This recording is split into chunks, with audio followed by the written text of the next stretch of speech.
Ô, Rui, essa coisa da articulação com a política, assim, isso é um discurso cada vez mais, para mim, uma coisa cada vez mais inútil. Porque, olha só, são esses políticos que estão entregando a Eletrobras. São esses políticos que dão sustentação ao fascismo brasileiro. São esses caras que estão desmontando o Estado. Aí você vai conversar com eles o quê? Para eles apoiarem você na eleição de 2022? E aí, se eles te apoiarem, o que você vai fazer com isso? A única coisa correta a fazer com isso é pegar o apoio deles como um processo tático e traí-los no dia seguinte. Porque se você não traí-los no dia seguinte, você está sendo conivente com eles. É a mesma coisa, Rui, dessa adoração em relação a Renan Calheiros. Isso é uma coisa absurda. O Renan Calheiros é um desses canalhas que votaram pelo golpe contra a Dilma. Aí tem assim, é engraçado, vai Renan, tem capricha Renan vai passar. O Renan, assim, em algum momento, ele pode simplesmente mudar de lado, porque essa é a história da vida dele. Assim, os bolsonaristas não estão contra a presença do Renan, porque o Renan é um cara legal, é um cara de esquerda, é um cara correto, e eles temem gente assim. Eles estão contra o Renan porque eles temem justamente que o Renan faça da CPI um balcão de negócios para ele, para o filho dele em Alagoas, para o grupo político dele, utilize a CPI, né, para achacá-los. O que é bem provável, aliás. E o Renan, como presidente da CPI, está caminhando para o desastre, aquela maneira de inquirir. O sujeito responde uma coisa, e como ele tem um questionário pronto, Rui, ele continua fazendo as perguntas como se o cara não tivesse respondido, como se fosse um teatro do absurdo, né? Uma palestra de surdos. O senhor comprou vacina, o senhor ignorou a carta da Pfizer? Não ignorei, eu mandei a carta. Aí ele faz a segunda pergunta: depois que o senhor ignorou a carta da Pfizer, o senhor avisou o presidente? Mas eu acabei de falar que eu não ignorei a carta. O presidente, quando soube mais tarde que o senhor tinha ignorado a carta, mas eu já disse que... Então, assim, aquilo não vai a lugar nenhum. Aquilo não vai a lugar nenhum. Aquilo está virando uma ópera bufa, uma coisa sem sentido. E assim, me incomoda. Você sabe que eu gosto muito, você também gosta muito do presidente Lula. Eu acho que ele vai ser o candidato à esquerda, espero que ele ganhe no primeiro turno. Mas essa conversa mole de que está indo a Brasília, conversei com você, que política é diálogo, tem que conversar. Rapaz, a gente está no meio de uma guerra desgraçada. Essas pessoas com as quais ele está conversando são essas que votaram pela privatização da Eletrobras ontem. E aí? A gente vai de novo fazer um processo de conciliação com a burguesia nacional, com a escória da política brasileira, para voltar ao poder e fazer o quê? Botar o PP da Petrobras de novo? O DEM no que sobrar de estatal? Vai fazer o quê? Entregar o Ministério da Agricultura para o agro? Eu não consigo entender essa lógica, sobretudo para mim, que já tem mais de 30 anos de cobertura política aqui em Brasília. A repetição dessa novela, ela para mim chega a ser enjoativa. E as pessoas estão se apegando nisso como uma boia de salvação, quando, na verdade, a gente tinha que ter uma outra postura sobre isso. Né? E aí, Rui, eu queria muito ouvir de você o seguinte: você acha possível que essa política de conciliação que o Lula está preconizando, que o PT está preconizando, essa coisa de abraçar todo mundo e levar, né, e política é conversa, política é saliva, política é diálogo, isso vai nos levar a algum lugar? Ou a gente tinha que já ter uma outra estratégia para as eleições de 2022 em relação à esquerda? Antes de responder essa pergunta aí, um comentário que eu acho que é interessante sobre essa questão do Renan Calheiros. A imprensa toda e você mesmo está confirmando isso, dá conta de que o desempenho do Renan Calheiros ele caiu do começo da CPI para cá, né? Agora, o Renan Calheiros não é nenhuma criança, é um político, é uma raposa política aí da direita, né? Um político cheio de artimanhas e, como você falou, né? É um homem do balcão de negócios também. Então fica aqui a dúvida de se já não foi feito um acordo aí, ou foi feita uma troca de ameaças ou chantagem para o Renan Calheiros se apagar na CPI, né? Porque ele era o homem que foi escolhido para atacar o Bolsonaro, e ele não está fazendo isso daí, né? Cabe a gente levantar a lebre se já não tem um acordo de bastidores aí para... Ou um acordo, ou os militares entrarem e falar, olha, baixa a bola aí, senão o negócio vai ferver e tal. Eu acho que é uma coisa que a gente deveria analisar, porque a fragilidade da CPI é óbvia, né? A burguesia está dividida em relação ao Bolsonaro, estão buscando um candidato alternativo, mas uma parte que já está com o Bolsonaro muito claramente.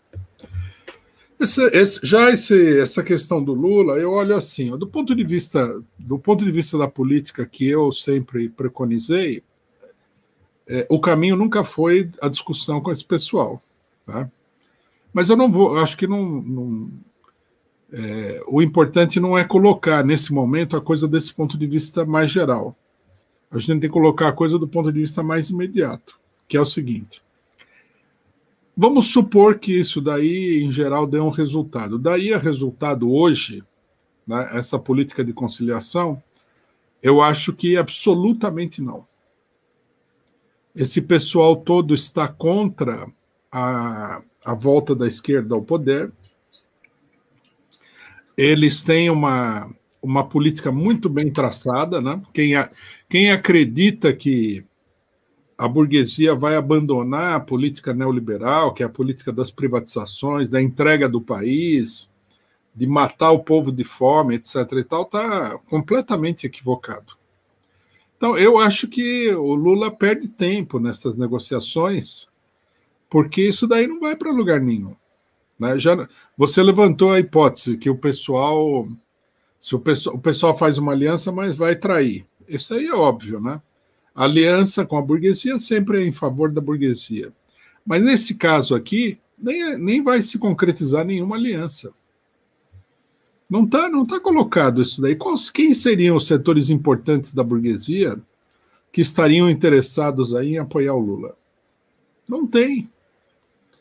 Então, eu acho que o Lula está indo por um caminho, não sei qual que é também a dimensão que ele dá para isso daí, mas desse mato aí não sai nada, viu?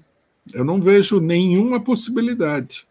A única coisa que pode acontecer é que setores muito minoritários, ou seja, setores que não agregam nada em termos de peso político, se agarrem aí à candidatura do Lula para servir como um cavalo de Troia dentro dessa candidatura. O Michel Temer, uma coisa estilo Michel Temer, né?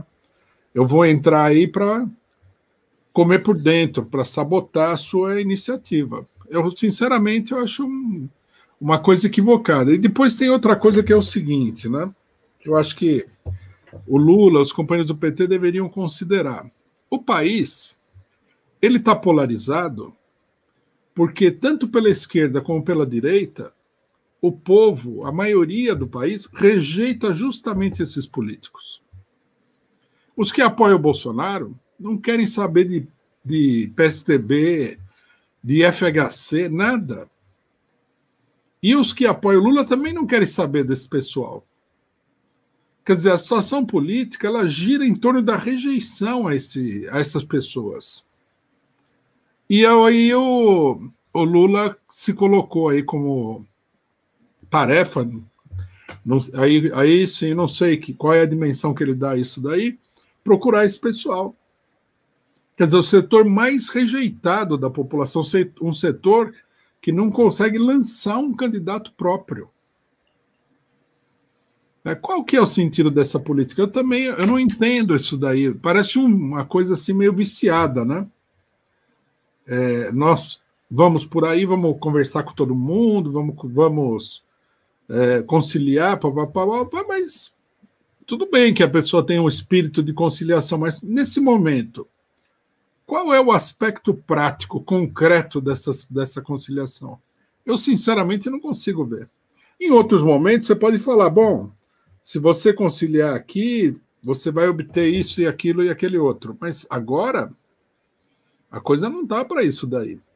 Já, por outro lado, né, você vê, nós tivemos aí a eleição chilena, que muita gente está achando uma grande maravilha, porque não sabe o que está por trás da coisa. Mas tem um ponto positivo que a gente deve destacar, que é o seguinte: a votação no Chile foi uma votação esmagadoramente à esquerda. Esmagadoramente à esquerda. Foi uma votação poderosa para a esquerda. Tanto que, entre a esquerda tradicional, a esquerda mais um pouquinho esquerdista e grupos independentes que parecem para o povo de ser de esquerda, não sei, né? Eles conseguiram 2/3 dos 155 delegados. Num sistema eleitoral super viciado, um número pequeniníssimo de deputados, 155, né? Que já foi estabelecido para poder manipular a Constituinte e tudo mais. A votação foi avassaladora. Esse é um sinal para o Brasil. A votação brasileira tende a ser à esquerda também. Da mesma maneira que no Chile. Agora, se o PT, né, o Lula, começasse a pegar a esses candidatos de direita, essa votação à esquerda ela vai acabar na mão do Bolsonaro, por incrível que pareça. Porque ela não é uma votação ideológica, que o pessoal quer alguma coisa ideológica, é uma votação contra o sistema dominante, né? Esse é o sentido da votação no Chile. O pessoal olhou e falou: quem que é contra, né, o governo, o regime, o Pinheira, todo o pinochetismo tradicional, votou contra, né? Uma votação poderosa à esquerda. No Brasil, se não houver um movimento, né, para desenvolver isso daí, essa votação dos revoltados, dos indignados, etc. e tal, numa posição de esquerda, vai parar na mão do Bolsonaro. E por isso a política correta seria tomar o máximo de distância possível dos partidos tradicionais, não ser confundidos com eles em nenhuma hipótese. Né? Por exemplo, o pessoal não deveria, né? Eu acho grotesco isso daí, não sei qual a sua opinião, o pessoal fica aí lamentando a morte do Bruno Covas. Eu acho grotesco esse negócio. Eu acho absolutamente grotesco. Inclusive, escrevi isso no meu Facebook, levei muita porrada da esquerda Namastê, dizendo que eu comparo, você está fazendo igual os bolsonaristas. Eu falei assim, mas o cara era um bosta, o cara era um merda.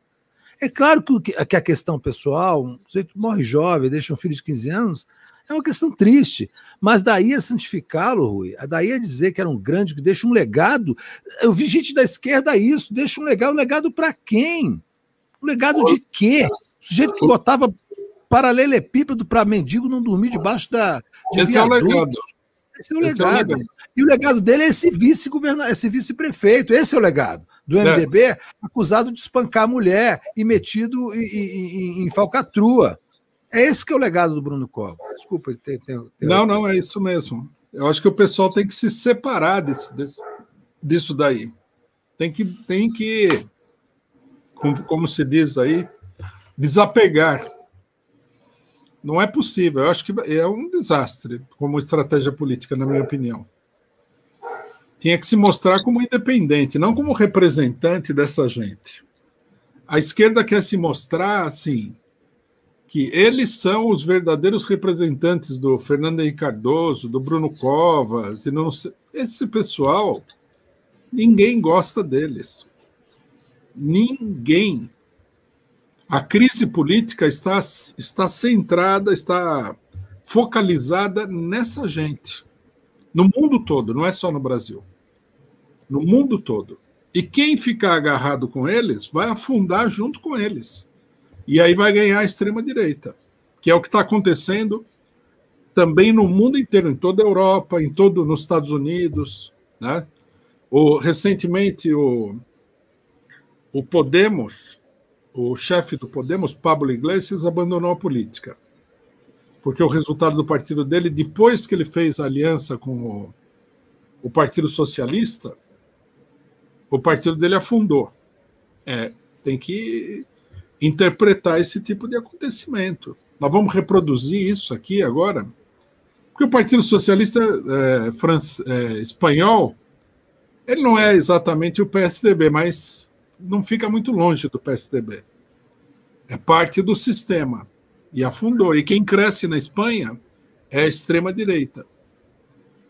O pessoal, eu acho que os estrategistas aí do PT estão muito confusos.